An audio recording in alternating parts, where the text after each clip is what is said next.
So what, They didn't show up. what happens is, it's actually meeting 18 and 19 are in there, but 20's not. Right, so we'll just do. Yeah. So August 3rd was approved on August 8th, so you don't even have to approve August 3, So it's just meeting 19. which is August 8th. August 8th. Okay.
Yeah, right before approval.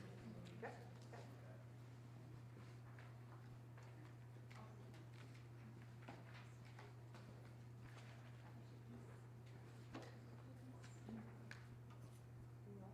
Right after the one decided. If you want to ask if there are any adjustments.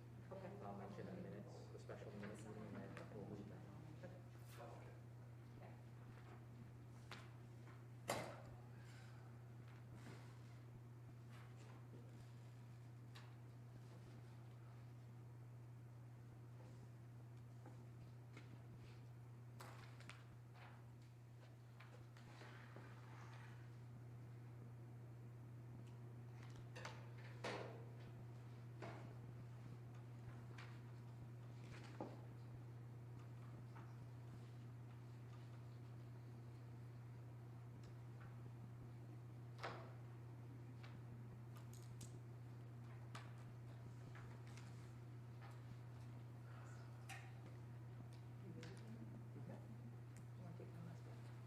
We're good? I'd like to call the 21st meeting of Madawaska School Committee to order. And we'll stand for the Pledge of Allegiance.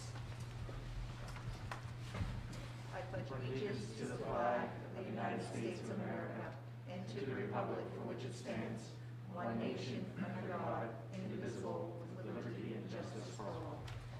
Have a moment of silence.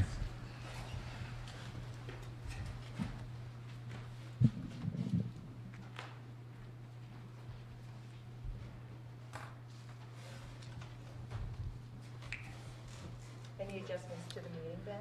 Yeah, and you have under approval of minutes, special meeting 20. Those are not in your packet, so we'll table those Accidentally, we put meeting 18 minutes, which have already been approved. So the only minutes you'll approve are the meeting 19 minutes. So you can strike the special meeting 20.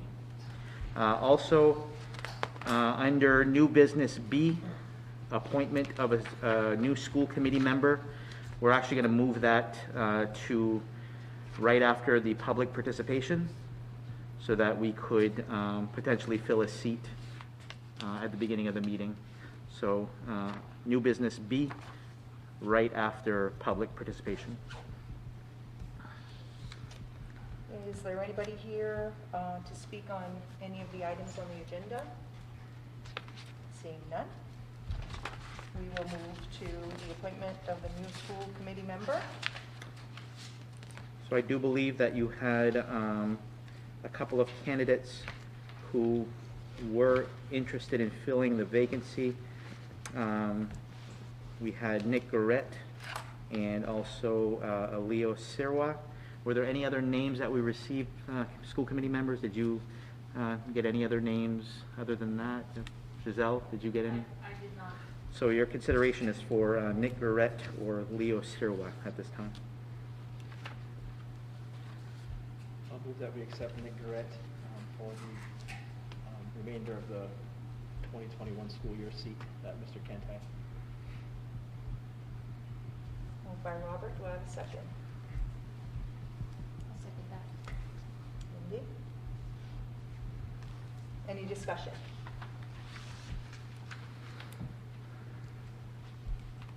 No discussion, all those in favor? Nick? Nick, you're welcome to join us. Just to remind you, Nick, you haven't been sworn in, so you can't officially vote. Or you can, but we're just not going to count it. But welcome. Thank you, Nick, for being here. Okay, we'll move to the approval of meeting number 19 on August 8th. Do I have a motion to accept the minutes? I'll move to. Robert? Do I have a second? Mindy? Any discussion on the August 8th meeting? All those in favor?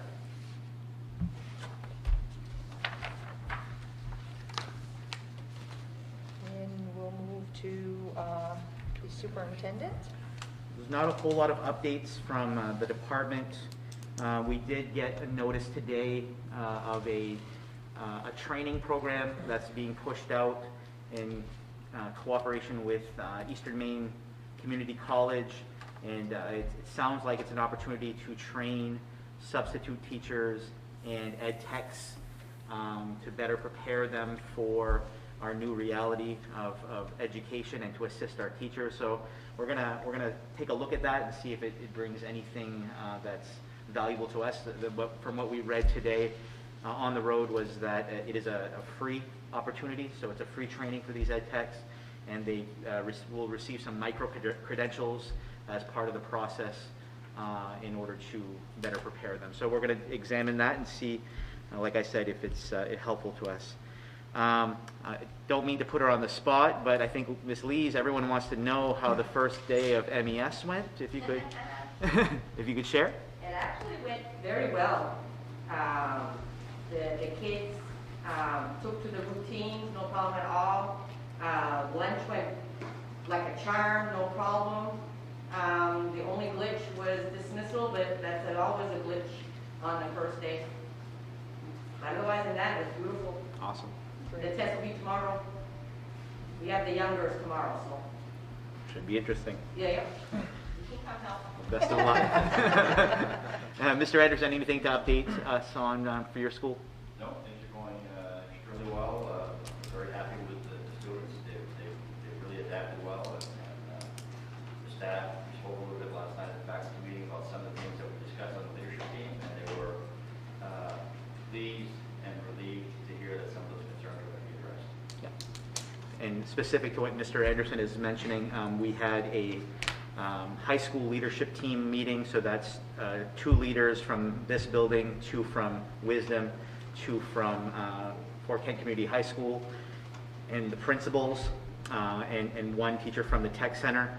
And we meet monthly just to talk about goals and objectives. And it became really obvious in that meeting that some of the biggest needs that the teachers are expressing right now are the needs to just collaborate. And right now they're missing that opportunity because they're go, go, go all the time. They're covering duties, and you know, sitting together in a staff room is not something that we're doing anymore. So they were speaking in volumes about that. They were also speaking about additional opportunities to advance their knowledge on the technologies we've been providing them. So we put out a survey today. Sharon and Peter put out a survey to get some information based on what some teachers are experiencing and what they're ready to help us deliver. And on our early release, which is September 18, we're going to put together a half-day workshop specific to those needs and goals. Time to collaborate on ways we can increase our communication together in this weird time, and what are some success stories that are occurring in different places that we can maybe borrow from, and then additional training on things specific to what those teachers need. And we're focusing it on Google, the Google apps for education, the technology we've provided for distance learning, so the cameras and that type of thing, and then how to manage both environments. How do you manage kids in a classroom and kids at home at the same time? So those are all things that we're going to talk about. We meet with the elementary leaders next Tuesday. We're going to go through the same process, hear their needs. It'll still be early for them because they just started school, but I'm sure they'll already be experiencing some, oh my goodness. So we'll get their feedback and plan accordingly.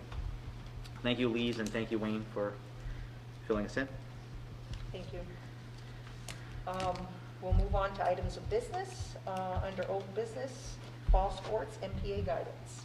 So we were supposed to receive the fall sports new guidance yesterday. They did not come in. Word was that it was not smooth sailing with all the parties involved. You have, you know, the DOE involved. You have Maine Superintendents Association involved. You have DHHS involved. You have all the athletic groups involved.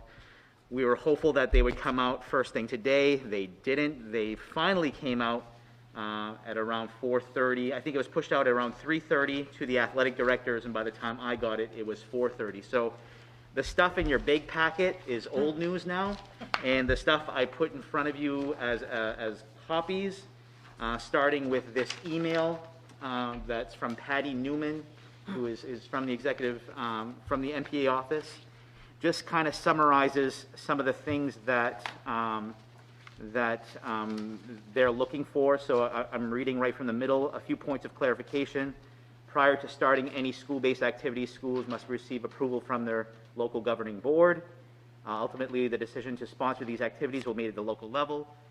Schools should consider developing a consistent and assumption of risk document outlining the risk associated with participating in sports. All coaches paid or volunteered must complete a free course called COVID for Coaches. The MPA will not be able to sponsor football or volleyball as varsity sports. That doesn't impact us here at Madawaska. To keep students active and engaged, schools may provide a 7 versus 7 flag or touch football program this fall. Volleyball, if played outside, can be used as an activity. No inside practices are to be held this fall, so if it rains, coaches cannot move their soccer practice indoors. They're just going to have to cancel practice. Should a county be designated yellow or red, there should be no practices or games until that county goes back into the green. Schools must follow the governor's executive order for gathering size limits, currently set at 100 people. And schools must follow the Maine CDC recommendations. And that's basically what our reintegration plan follows. All athletes other than those involved in the game, coaches, officials, staff, spectators must always wear a mask. This includes the officials wearing a mask during the contest. Sideline cheer doesn't impact us. Each sport has developed a sport-specific guideline for us to look at, and each fall activity has a revised bulletin. So The second document in your packet is the school sports guidance return to competition.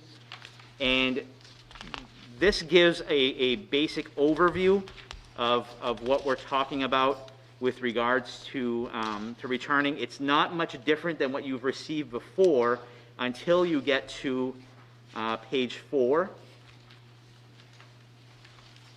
Page 4 you'll see a table with risk factors of sports, and this comes from the community sports guidelines.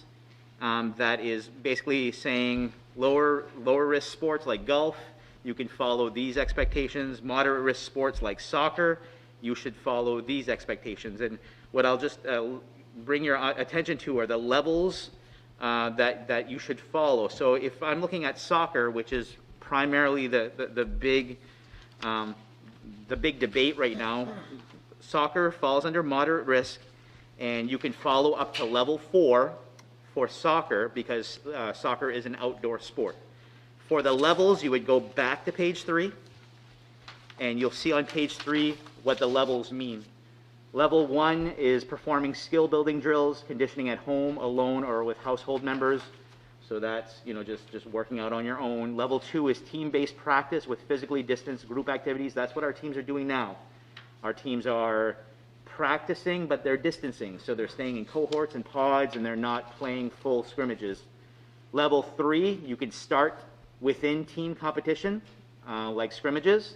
And this level of play involves one cohort of participants. So if we were to approve this plan, next week would be preseason for our teams. They would be able to start scrimmaging themselves. So, a blue and a white team and, the offense versus defense or whatever, they would be able to start that. Level 4 is where we would go up to, is competition between teams of the same geographic area, such as the same county or adjacent counties, because this involves 2 cohorts. We had an athletic directors meeting, or they had an athletic directors meeting last week where they discussed an Aroostook County League only pitch for this, because they knew that this is probably what was coming up. In that proposal, none of the Aroostook County teams would be playing outside of county. So Presque Isle would not go down and play Herman. Caribou would not go down and play Brunswick. Every team would stay in Aroostook County in this makeup. And the schools would be divided into large schools and small schools categories. Madawaska sits on the fence between the large and small schools, so I think Madawaska would have been put in the large school designation, meaning we would play the teams of Fort Kent, Holton, Caribou, Presque Isle, and I believe Mars Hill. Those are the teams that we would play, and then the smaller teams would play their pool of teams. We would play, the limit would be 10 games, so essentially you're playing each team twice, once home, once away, and we also have some other considerations that we spoke of as superintendents that I'll get to when we go through the soccer-specific guidelines.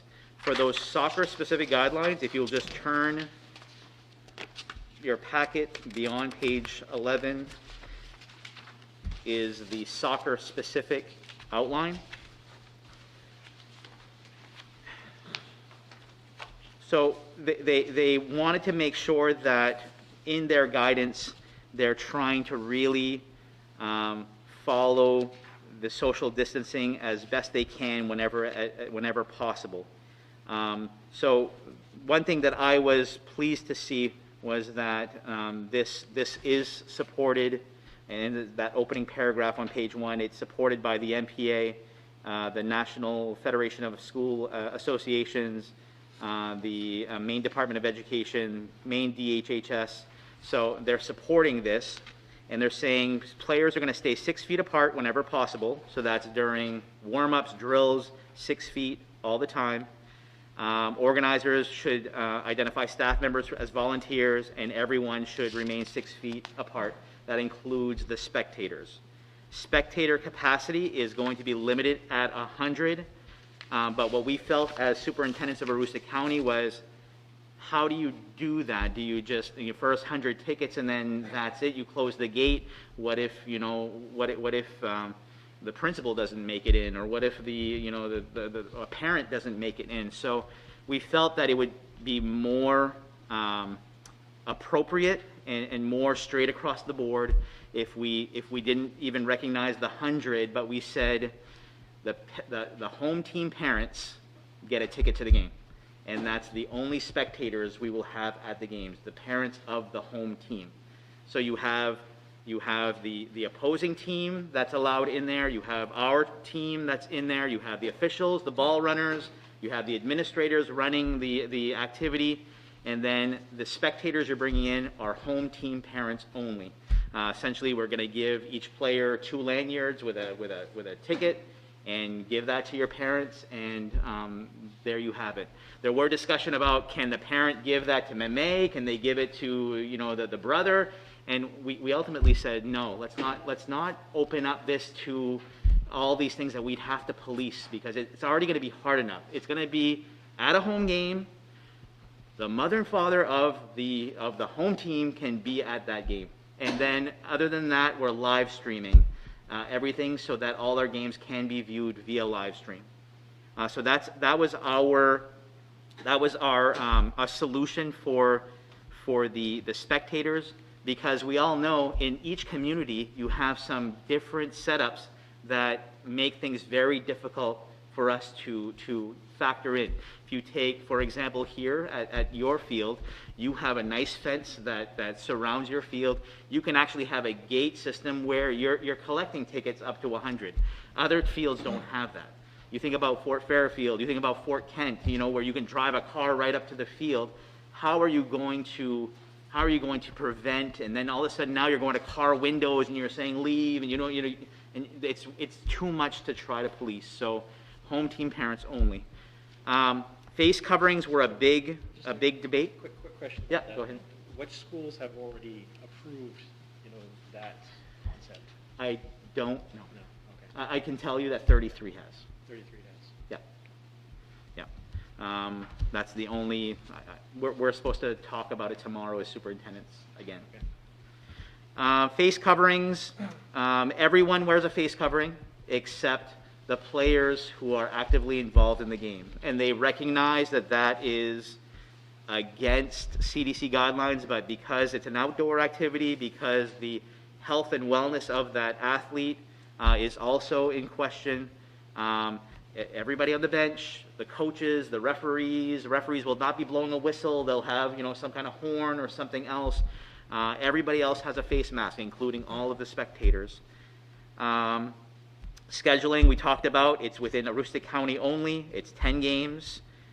There will be no use of the locker rooms or facilities. So when a visiting team comes here, they're going to come dressed and ready to play, off the bus, go, and then go home. We're going to limit the amount of sharing as much as possible. So there's not going to be we're not going to be sponsoring soccer balls for the other team to use, or we're going to keep our stuff to ourselves. Screening has to be conducted before each game.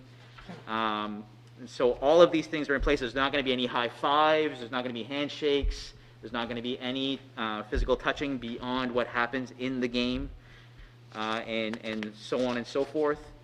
Trying to think about, it's team travel. One thing that we talked about is if we have to follow the transportation guidelines that we have in place, which is to not fill the capacity of a bus, we are therefore not going to travel our boys and girls teams together.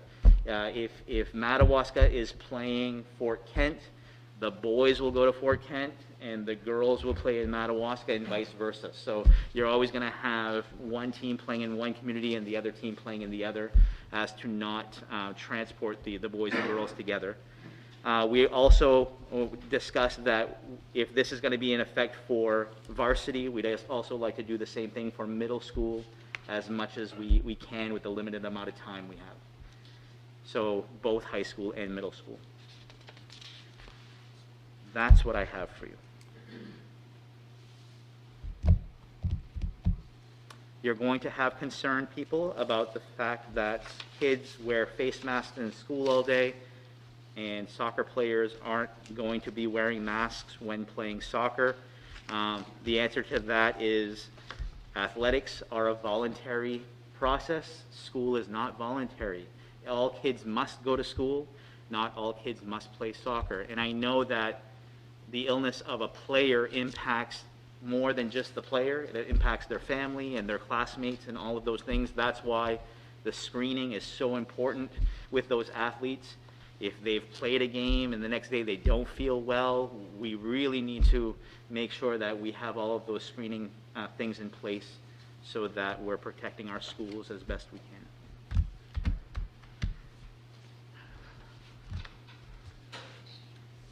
What do you need from this board for this? If this board feels that it is safe to follow these guidelines, according to what you've seen today, this board would need to approve our teams to enter into this Aroostook County League for the remainder of this season. I like the concept of the Aroostook County League. I'm glad that we finally have some direction that we can not just have every week or two kick down the road. Soccer is important to the kids. It's important to the families. I really think that we should, that 100-person outdoor limit, I think we need to find a way to, okay, fine, some schools might not be able to, but if we can, I think we should entertain having at least that 100-person outdoor limit reached. What's difficult about that, Robert, is that I can't ensure that when our kids go to Fort Fairfield that they're all protected the same way that they will be here in Madawaska. If I can limit the amount of people at this game here, and it might be 80, it might be 78, and Tim Watt can do the same thing in Fort Fairfield because it's just those parents. I know that you're not gonna have crowds of people coming out of the back of a tailgate of a pickup truck because the pickup truck is parked there. I can't guarantee that that's not going to happen if we open it up beyond parents only. We kind of really have to set that limit, and as superintendents we all agreed that we were going to advocate for that to our boards, as difficult as it is. But for us, it's about the kids. It is. It's about the kids, and us finding a way to keep them safe, keep the people that would be spectators safe. But I think there's ways to do that. You just mentioned, in and out gates at our school field. Just seems like we would be doing a bit of an injustice to the kids not having, all the support that they could possibly have along outside the field. Picture what happens on the small field during a varsity game here in Madawaska. What's going on in that lower field all night long? Right. Yeah, kids are playing. Right, even behind the net, by the snack shack that won't be open this year. But it's a community event, and there's got to be a way of policing it. So maybe you talked about, lanyards with tickets. So maybe we still issue lanyards with tickets to the kids, even to the visiting teams, whatever it is, but to the kids, and let them, distribute those tickets. And you still talked about, screening or checking tickets as they come in. Maybe that's still something we can do, but instead of limiting it to that 100 mark or less than 100 mark, let's get to the 100 mark. So same concept, but instead of them getting 2 tickets, they get I understand. 3. I understand. But again, there's so many moving pieces that if Madawaska decides to do their own thing, that impacts every other community who superintendent says, I'm going to go advocate for that.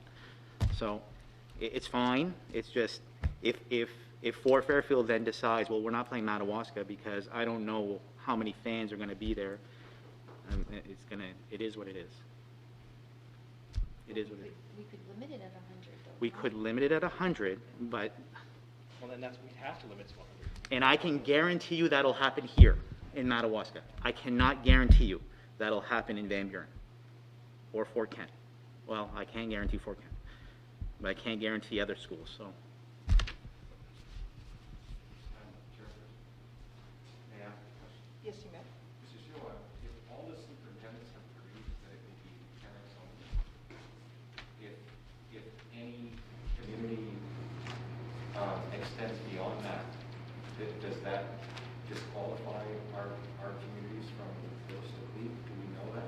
sounds like you said that all the superintendents agreed that they would limit parents only.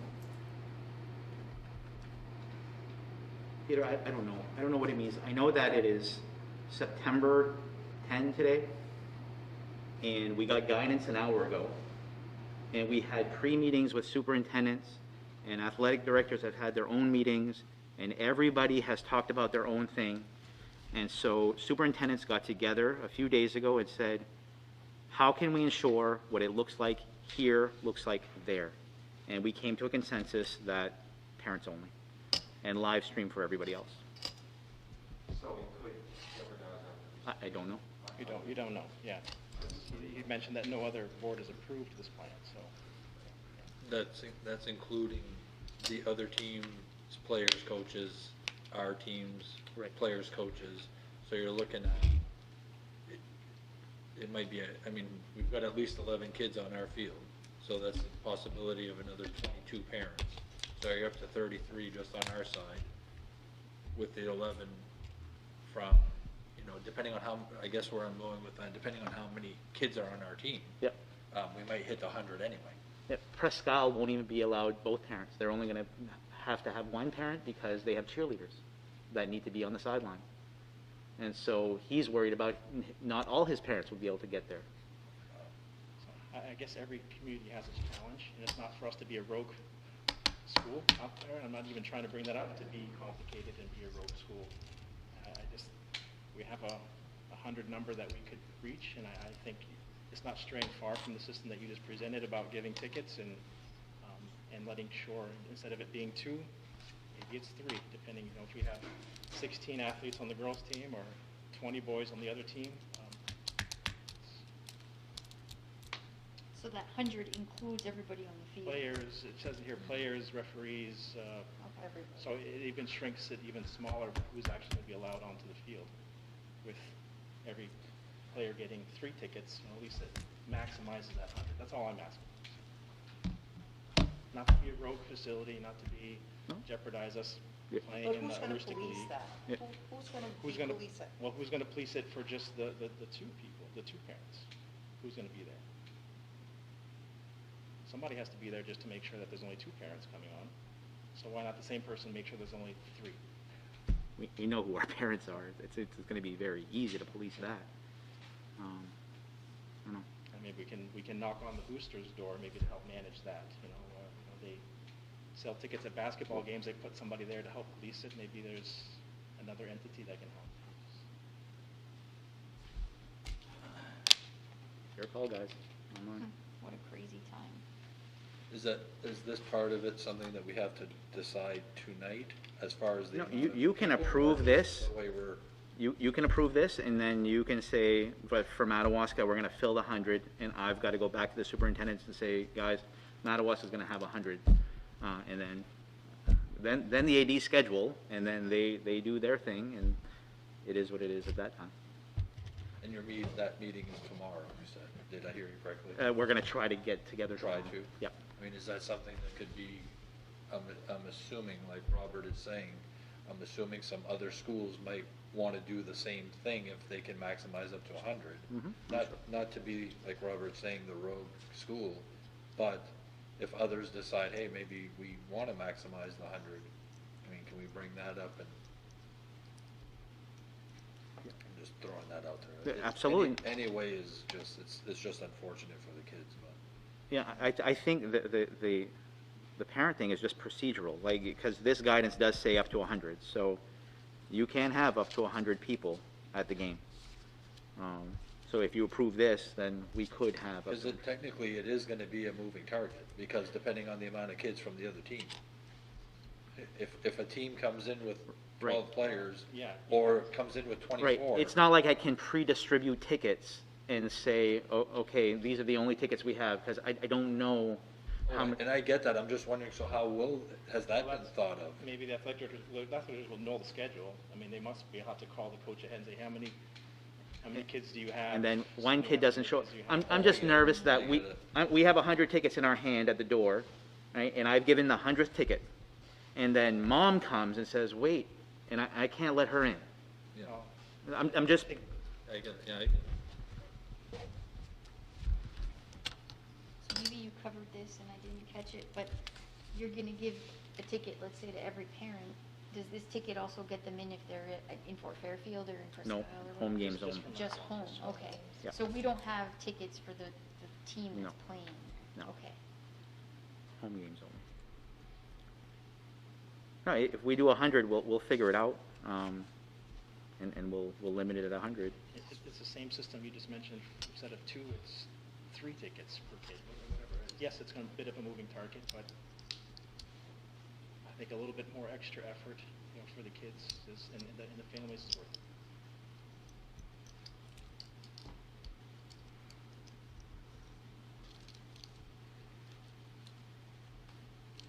So do we have a motion to move forward with the fall sports? My motion is there that we support this plan, but allow us to follow the state mandated guidelines of 100 people on an outdoor. Do I have a second? I'll second that. Mindy? Yeah. Any more discussion? All those in favor? All those opposed?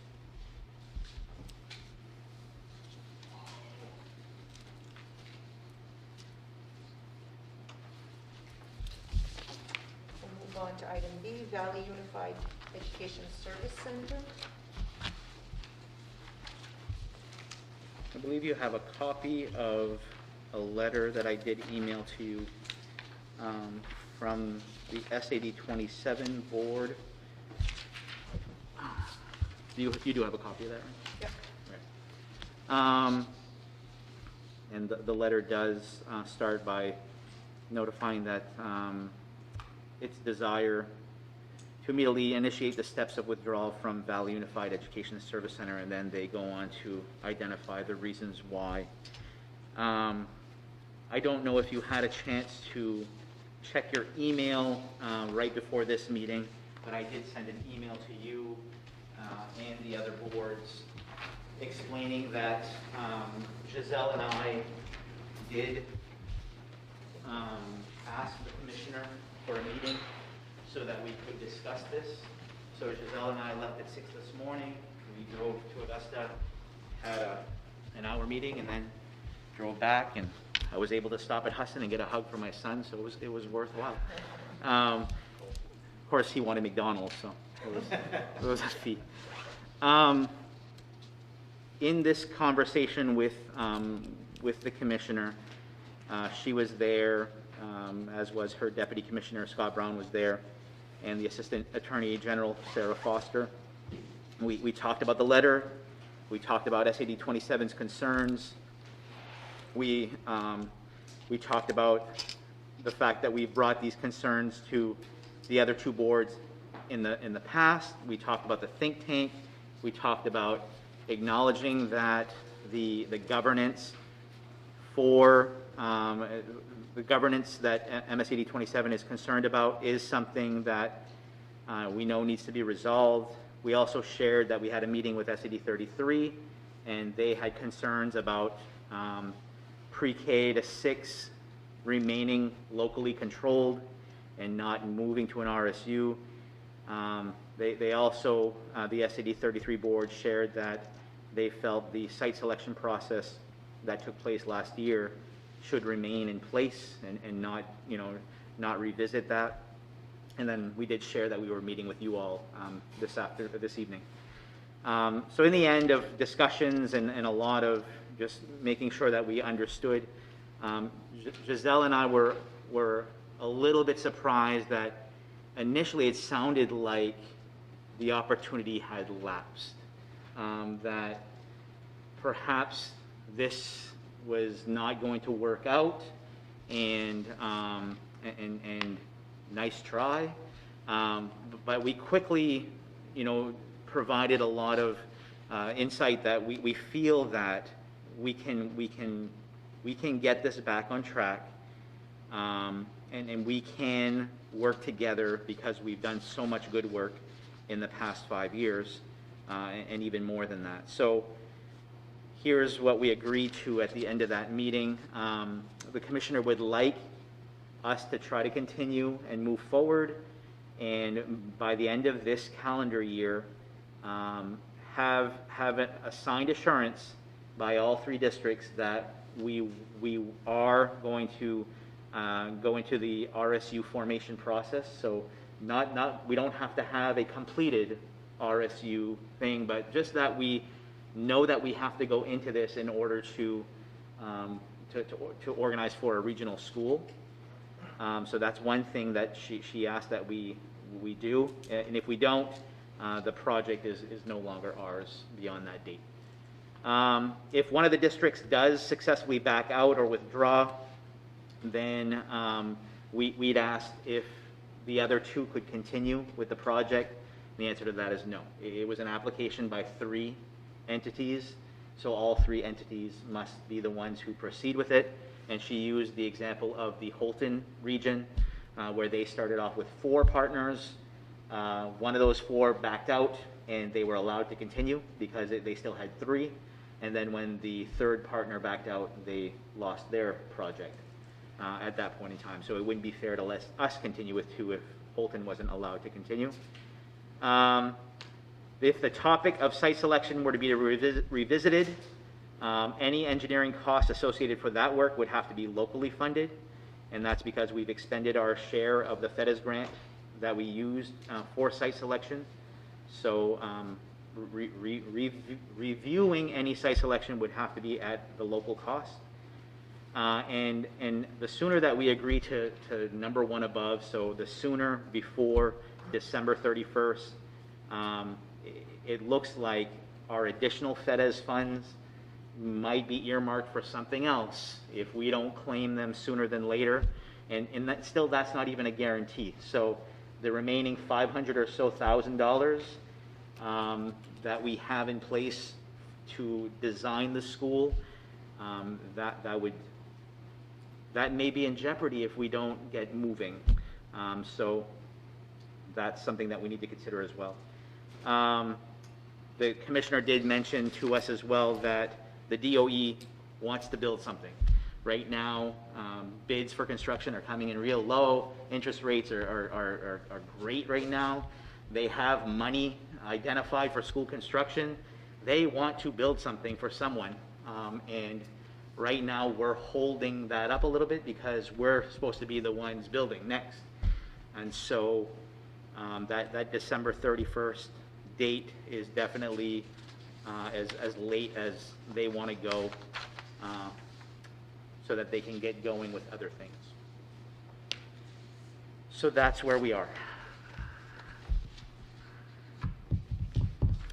We do have a Valley Unified meeting on September 21, and that is the date that MSAD 27 expects a response to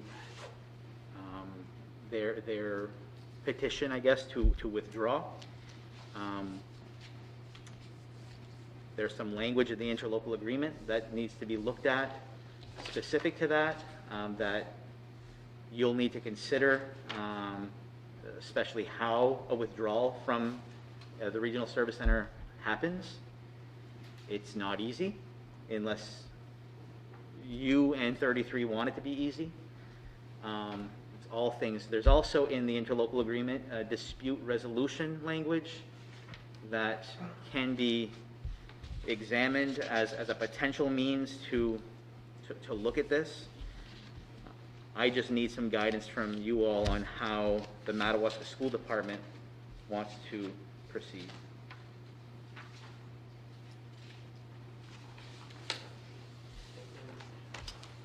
In your meeting this morning, did the commissioner and those in attendance question, legality of 27 dissolving this, or that didn't come up? That topic didn't come up on. No, we didn't speak legalities. It was more of a concern that this is all not going to happen. And in this withdrawal dissolution, it just says as long as it's 7/9, then a member can go out easily. In so many words. Right. And that's to dissolve the entire thing. Yeah. We can still remain Valley Unified with two partners. Okay, so the school construction project is here and Valley Unified is here. Valley Unified, which is, you know, shared services, shared administration, those things, that can stay in place with just two districts. School construction project requires all three.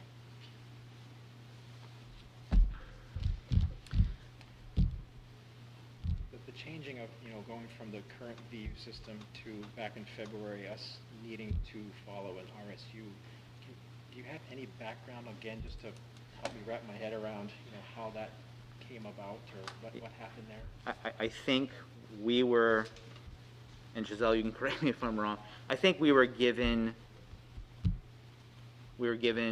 promises that probably could have been met if one administration had stayed into office longer. So that time would have elapsed to allow for an education service center to be one of those entities to do that. Unfortunately, when you look at school governance right now in the law, education service centers are not one of those governance operations. In fact, most of them are now dissolved or repealed, and RSU is quite literally the only remaining entity that we could form out of 3 different districts. It was also an interpretation by the Attorney General. Okay. Whereas it's not prohibited for an education service center to govern a school. Yeah. It's not allowed. The language doesn't say it's allowed. Okay. So the So you're- Attorney General has said because You're the language literally- doesn't say it's allowable, Okay. you know what. Just literally on a fence. Yeah. I mean, I'm sure we could talk about the formation of an RSU and all the regulations that go behind that all day, but I guess how structured is forming an RSU? Does it leave it up to interpretation for, you know, communities to build an RSU, or is there a platform that's saying, okay, here's the regulation, but for RSU, this is what you're following? You have a template that you're going to follow, so you're going to form an RSU Yeah. formation committee. Okay, so it's not something that, you know, you create from.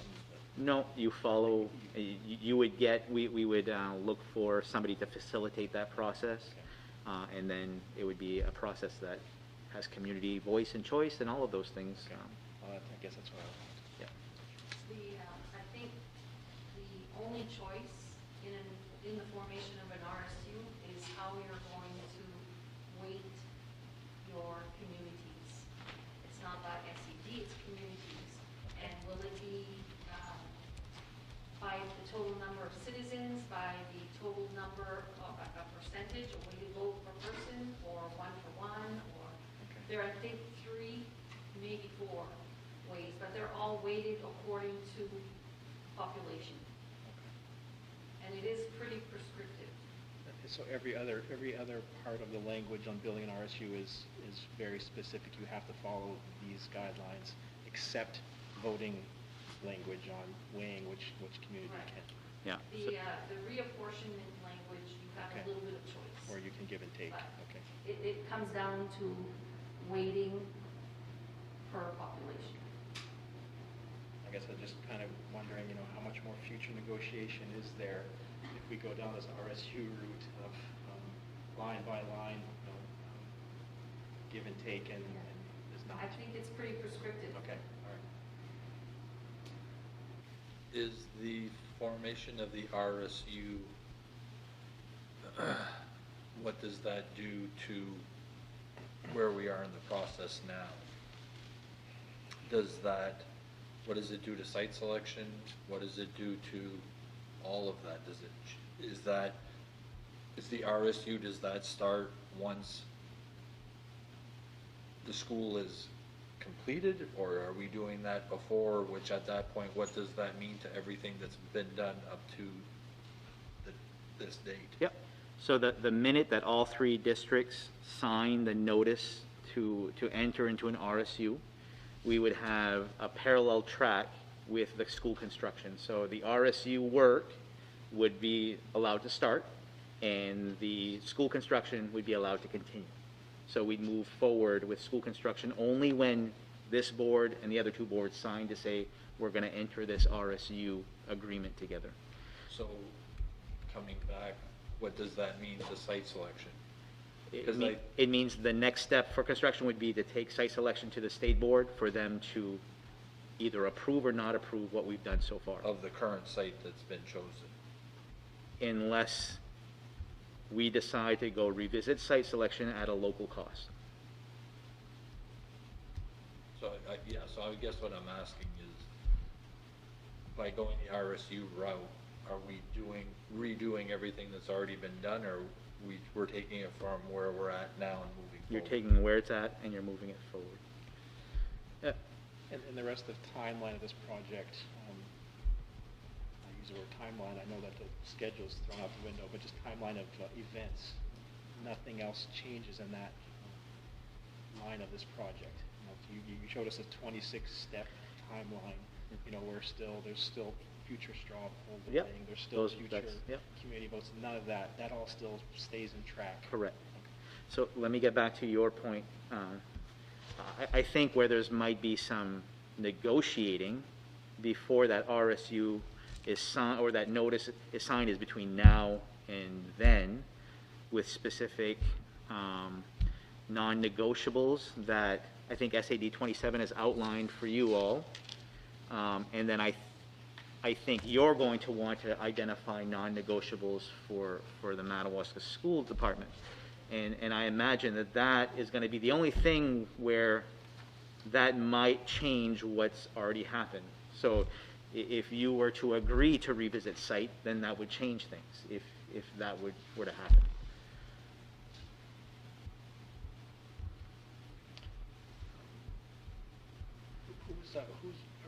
You said Drummond Woodson is our attorney?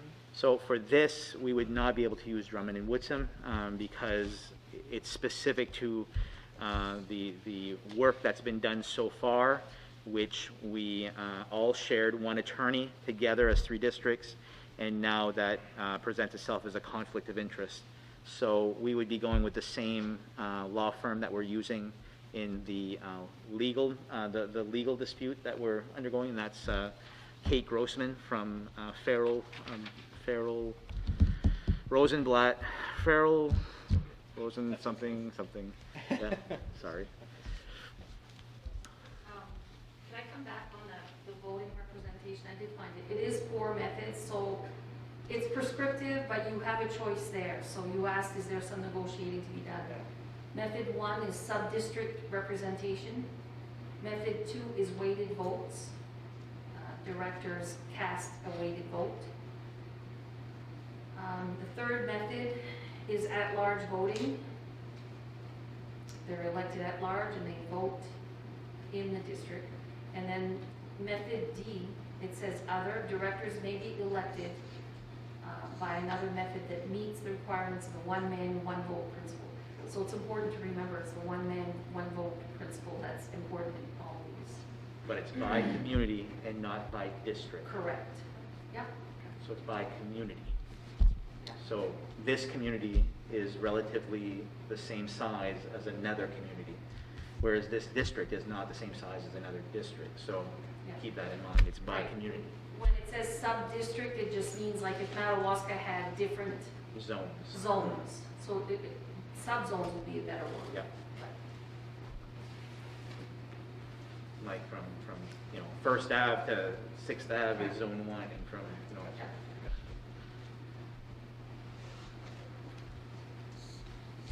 So Ben, let's go back to some points that were touched at the think tank meeting, Sure. which, one, I'll make it public, seeing that we're on live stream, that was decided by one board. They chose to end that think tank meeting after one meeting on their own. That was not a representation of the 3 units that were represented there, because they should have showed up to the meeting to discuss that and not to make that decision on their own. So I'm just stating my point of view. One of the big points there was to include pre-K to grade 12. we told our constituents that pre-K to grade 6 was going to stay under local control.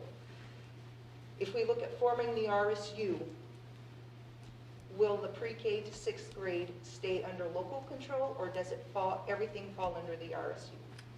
The RSU we would seek would be the RSU that everyone would agree upon. So if everyone would be agreeable to a pre-K to 12 RSU, we'd proceed with that. If everyone would say, no, let's do a 7 through 12 RSU because that's what Valley Unified is, that's what we pursue.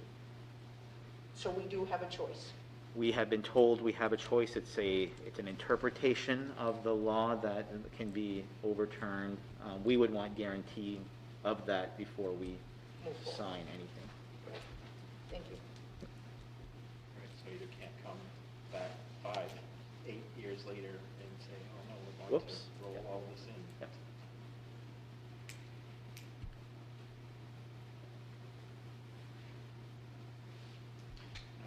In the letter from 27, it makes reference of, the pattern of 6-3 votes.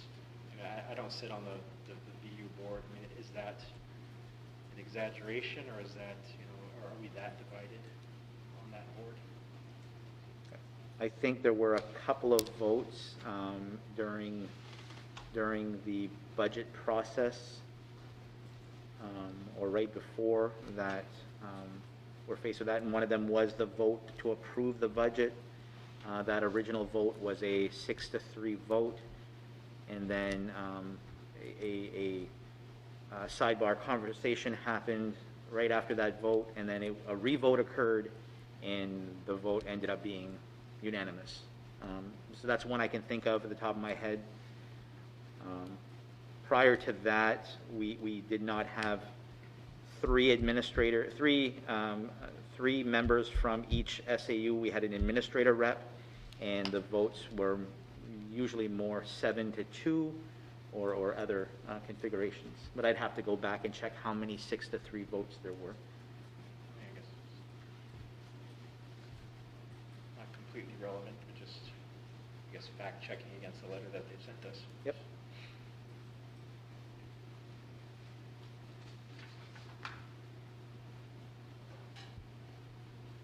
And like Tammy said, it wasn't Madawaska that stopped the think tank. I mean, I wasn't on that think tank board either, but and maybe hindsight we should have just carried on with the other with 33 just to continue getting thoughts formally with them as a group, but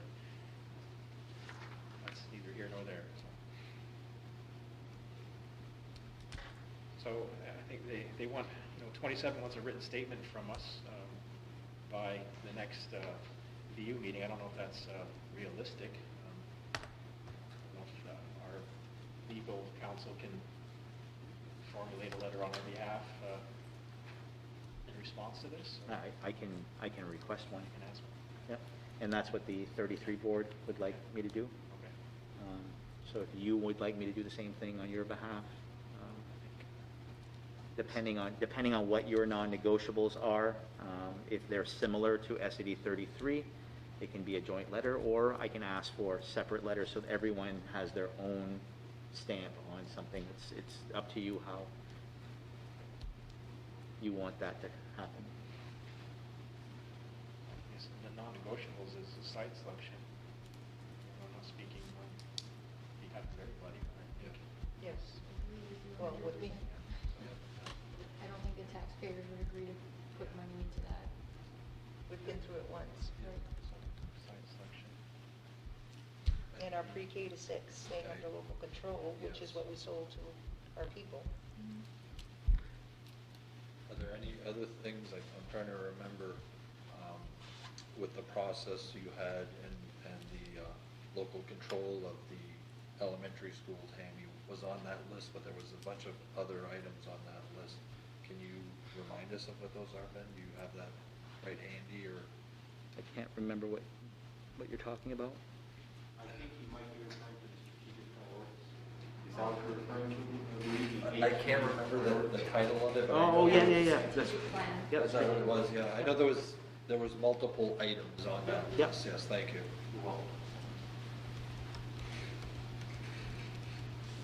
while I'm getting this, one thing that SAD 27 has, is looking to address is not only the RSU formation, which we've discussed, and the site selection, but it's also going to be the governance of Valley Unified.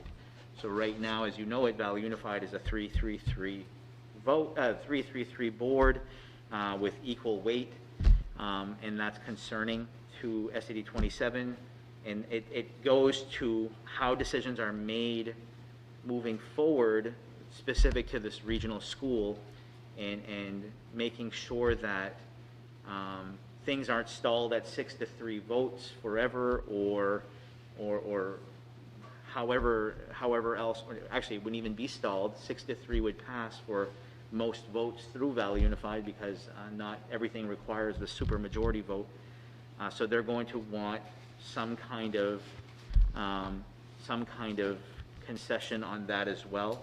One thing I proposed to the 33 board is, if we're going to work on governance language for an RSU, and we know we have to do that, why don't we just look at trying to match that governance language for the Education Service Center, so that we're talking about the same thing. And I don't even know if we can fully just do that as the same board.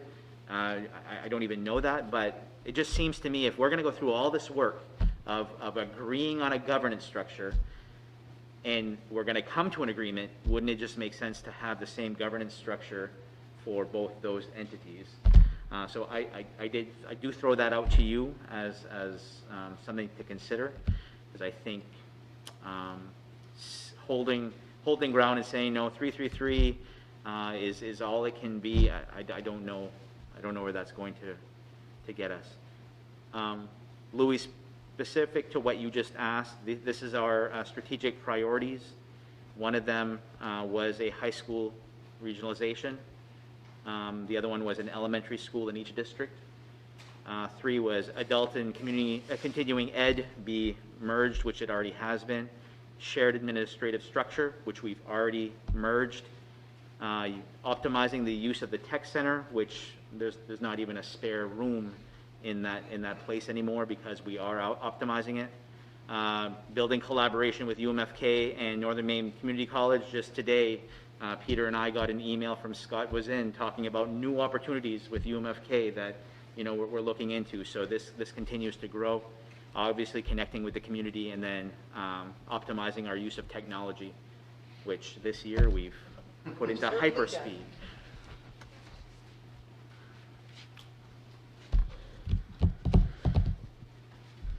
So as far as the governance, and I understand the situation that they're bringing up, but I go back to when this was first started. Because there was 3 separate schools, and everybody was looking at eliminating their school to have a regional school, that everybody had the same to lose. So I think everybody decided, if we're going to make this happen, we're all going to have to be equal partners. And I wasn't there, but I'm just, and if anybody was there at that time, please correct me. That being said, if that wasn't the way that it was set up then, there probably wouldn't have been a second meeting. So that needs to be considered. And, so somebody just mentioned a while ago about, well, is something else going to change in 5 years or whatever? Well, we're already looking at change the way this was set up. And it's been, what, a couple of years, 3 years? So there was a reason why that was set up that way. So that needs to be taken into consideration. I think part of the problem is that we keep comparing the 3 districts, where we should be talking about the communities they represent. And as long as you have MS80 27 with 5 communities piping resources in, they'll forever be able to say, we pay 50 blah blah per part of the share. And I think that's problematic because it doesn't paint a true picture of what each of those communities share in those expenses. So my advice, if we were to go down re-examining the governance structure of Valley Unified, would be to look at it community by community. Because I think we all have something to gain and lose, and all of our voices as communities need to be shared, because I don't think every community in SAD 27 believes the same things. I don't believe Frenchville and St. Agatha in 33 believe the same things.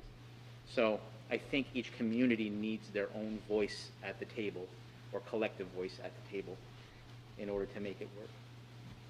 It's also a great opportunity to experience what functioning under an RSU model might be like, because you'd be patterning it after that, and I think it might eliminate a lot of the questions and the mystery around this RSU. You know, how is it going to work?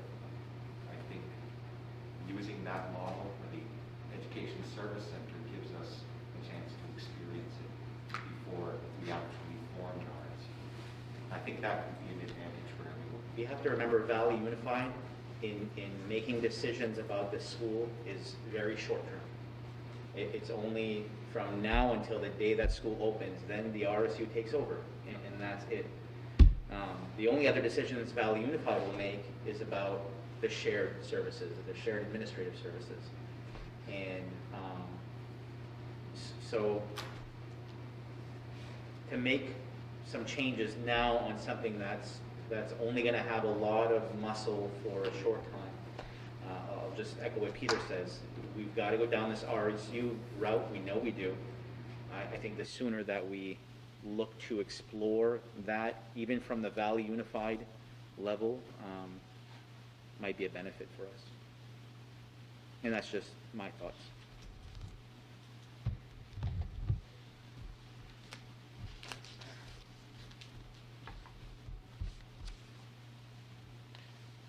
So that's a whole other structure that I don't know, do we need to, we can't make a decision on, today to address this letter that 27 sent to us.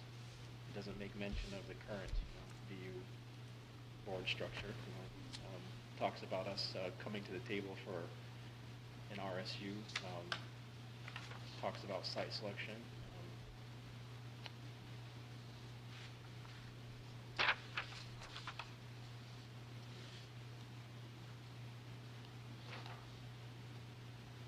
When they're mentioning that sentence on the last paragraph. Okay, that's what I'm looking at again. Yeah. Without a governance structure that provides all communities proportionate voting representation on a governing board, they're specifically talking about Valley Unified. Okay. Where's that been? The last paragraph. Yeah. Oh, I see it. Yeah.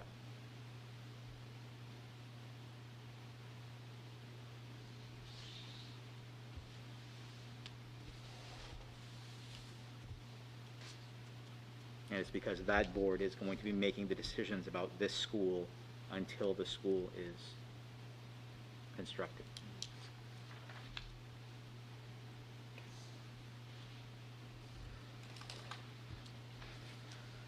I guess, I know it doesn't solve any problems or whatnot, but it just still surprises me because where this is coming from, those people originally sat on the meeting when we developed the interlocal agreement. Those people were there. I clearly remember who was sitting to my right. But since we had that site selection that came out in the public, everything else went to pot. We've been spinning our wheels. Nobody can talk to anybody. It just boils down to that site selection committee. Here they are putting all these restrictions on us.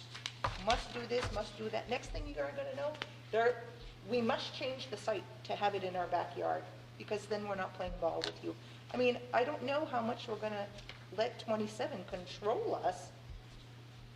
I mean, I understand the RSU, but now we gotta go into the interlocal agreement. Well, there might be site selection too that they might wanna do, like, I mean, are we moving forward? Or are we just going right back to day one? I don't know. I mean,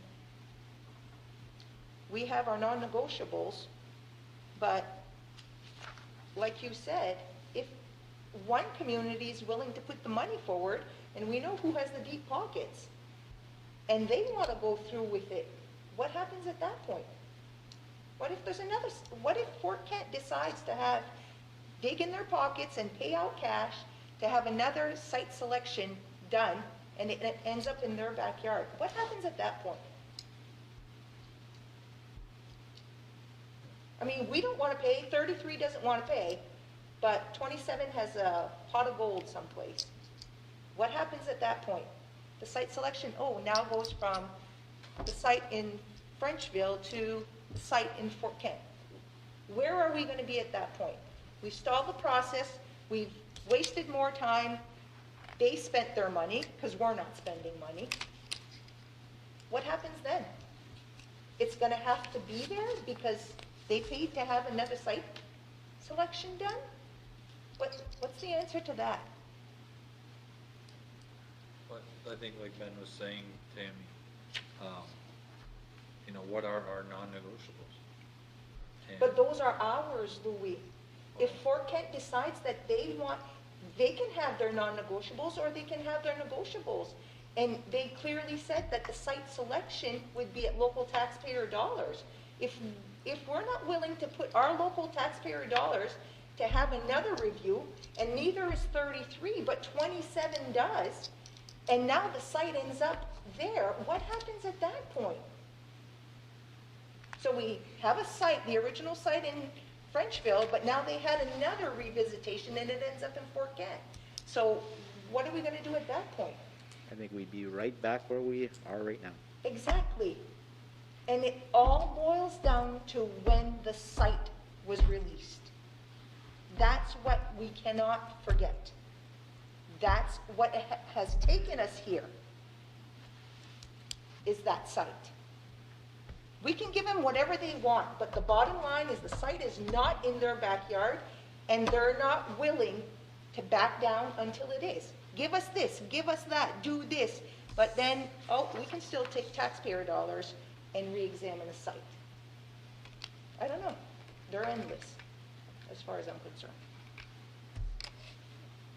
This also impacts more than just the school, which is super important and probably the most important thing that we're discussing, but it also impacts all the shared services we currently have and what happens to those shared services if a member leaves Valley Unified. What happens at that point in time with your shared central office? What happens with your shared continuing ed? So it impacts a lot of things, not just, the opportunity for this regional school. But we've lost sight of what this is all about. We have lost sight that this is about educating our students. It has become so political that we've lost sight of what we're doing this for. There's never any mention of kids and the programs they can get. It's where the school is going to end up. We've lost sight of that. The school, we were looking to build a school to be able to combine numbers, increase numbers to increase course offerings. That was the goal of this. Everybody's enrollment is going down. How can we offer our kids more? Greater numbers mean better programs. But we've lost sight of that. It's become so political.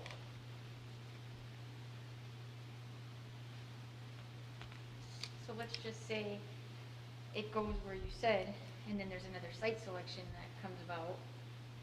Who's to say it wouldn't end up with the same thing, right back in Frenchville? Then what? They paid all that money to do it again, and the same decision stands. It's in Frenchville. Well, I can almost guarantee. how unbiased is it if one community is, or one school district, so Is paying. it's like, wait a minute, at that point, Exactly. at that point, the site, we've had a site selection that was unbiased. Mhm. as far as I'm concerned. I wasn't part of it, but everybody, that all three school districts were part of it. It There was a chosen. unanimous vote, Louis. It was unanimous. I There was a there at the vote. unanimous I know. vote. I know, so the site selection is there. If there's another site that comes up, and not all three school districts are part of that process, it's a biased system, and then at that point, we're not held to have to follow through with that.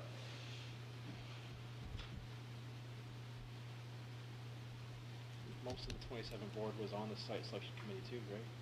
Fair statement?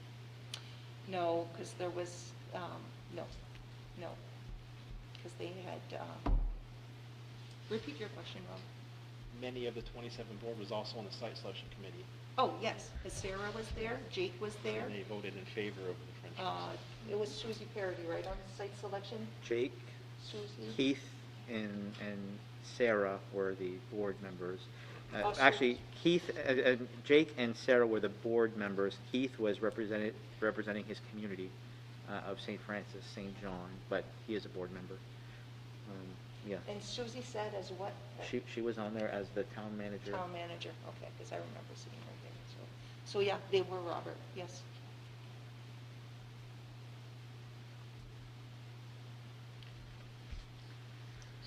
And Toby Jondro and Gary Sibley On the VU. were on the VU when this interlocal agreement Yes. was done up.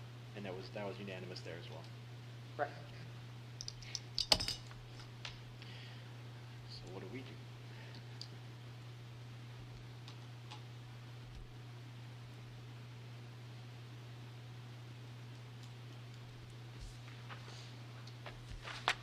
So our non-negotiables on the table so far are the site and the pre-K through 6. Do we leave it at that? Do we add a third? Do we add a fourth? I mean, it's clearly stated, if we don't move to an RSU, we might as well forget it. Understandable. But, And I think that makes sense. If you're going to operate a school, you're going to want to make sure that, whoever's making the decisions for that school and the large bills that go with running a school, that makes sense. Are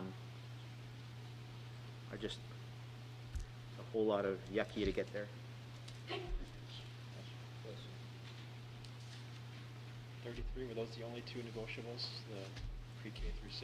And There's a third one, isn't there?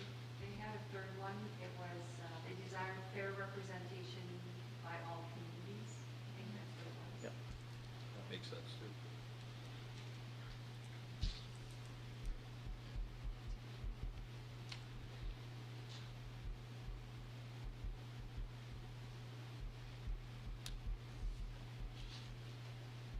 Are you looking for a motion then, or what are we? I don't think we need one. I think you just need to give me consensus that you want me to pursue with legal to get a response to this letter that includes your non-negotiables.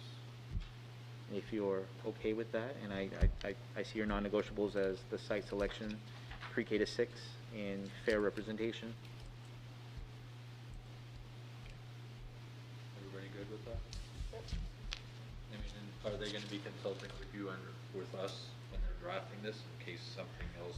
We'll see drafts of it first. Okay. Yep. That's fine.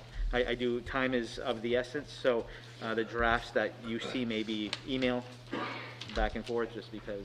so, yes, Tammy, Ben, do we do this separately on our own letterhead, or do we do this with 33? Or do we-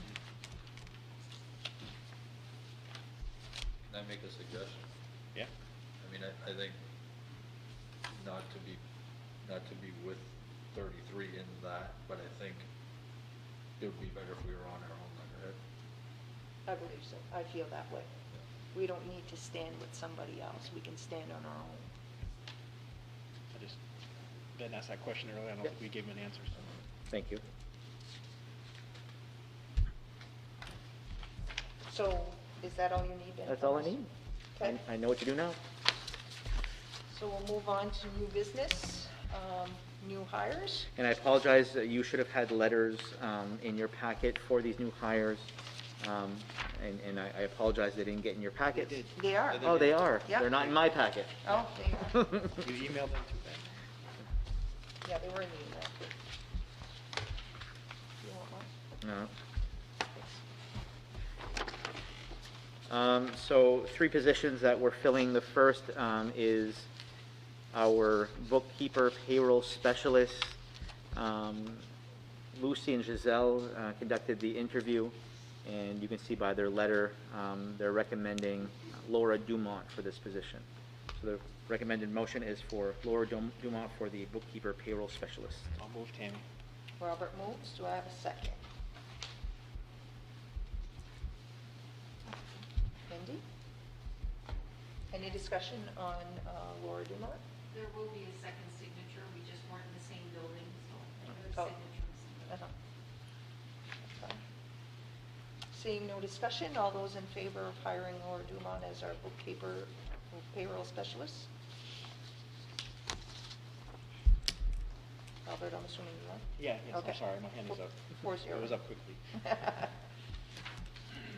The second position that we're filling is our 1-year school nurse position, and the recommendation is for Melissa Pelletier. The nurses that were interviewed by Mr. Anderson, Ms. Lees, and Ms. Lynn Wetmore, and that is their recommendation. Melissa Pelletier. Do I have a motion on our new school nurse as Melissa Pelletier?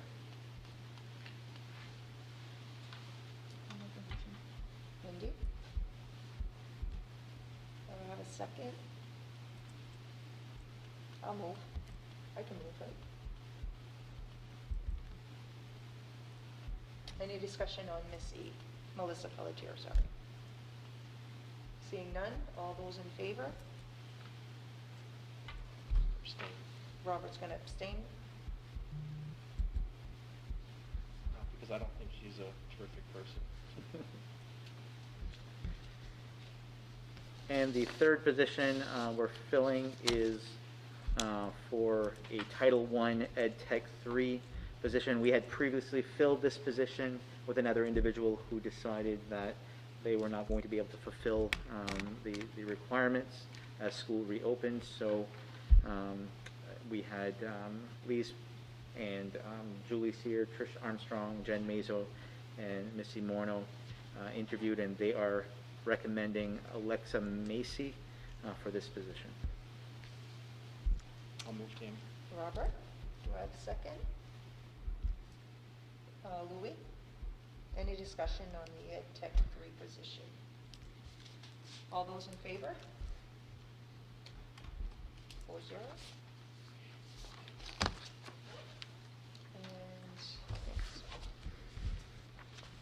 And I will need a motion to enter into executive session pursuant to 1 MRSA 4056A to discuss the duties of officials. Do I have a motion to enter into executive?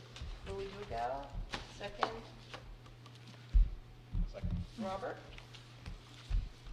All those in favor? Time? 7:21.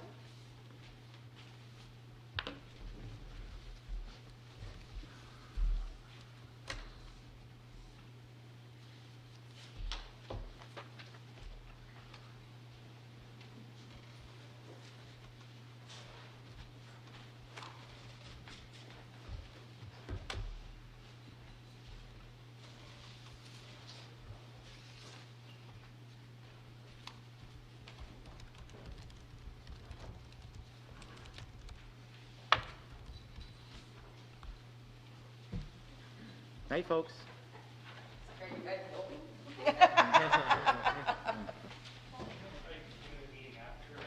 No, there's not going to be